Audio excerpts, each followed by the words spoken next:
In this video, I'm going to show you how to enable merge formatting in Outlook. By enabling merge formatting, it means any content copied or pasted from other apps will have to take your mail format when you are pasting in Outlook. If this video helps, please like and subscribe.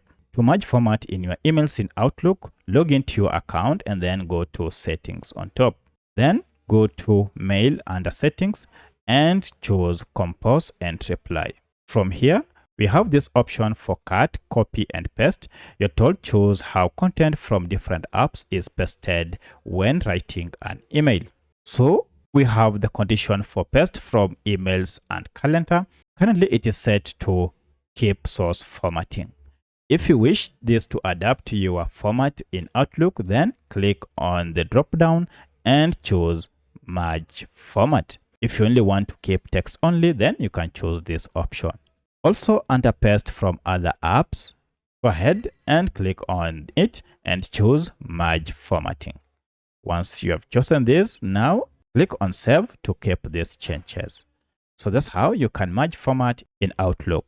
If you have any other question, kindly let me know in the comment section. Otherwise, thanks for watching and let's meet in the next video.